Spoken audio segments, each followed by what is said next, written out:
Hey guys, just thought I'd make a quick video on my Cooler Master HAF 912 case. I love this case and I've had it a very long time, so it holds a special place in my heart. I lost my side panels, so I made some custom side panels out of acrylic with double-sided magnetic tape. It was pretty simple. I just tinted this side with 5% tint because I thought it was pretty ugly with the wire showing, so I just tinted that. You can see it's not perfect, but it does the job pretty well for what I wanted to do. But yeah, you can see.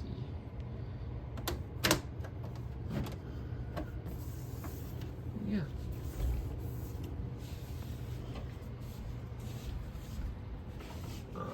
I'll just give you a quick rundown of the internals. Here, let me take this off here.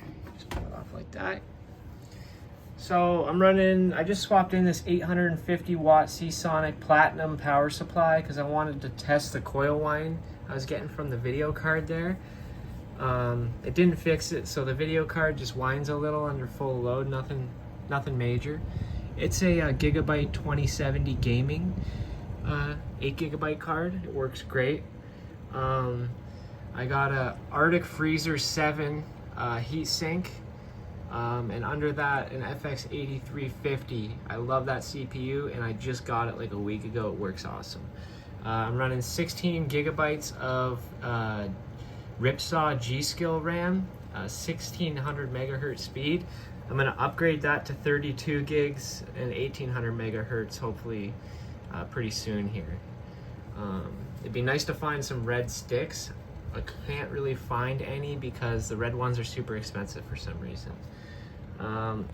I just replaced the thermal pads under this VRM heatsink the other day, and under that heatsink there was some thermal paste I replaced, and under this chipset heatsink where it says MSI, there was some thermal paste as well, so I replaced that as well. But overall, I love this case, and I just wanted to make a video and show off my my build so far. Thanks, guys.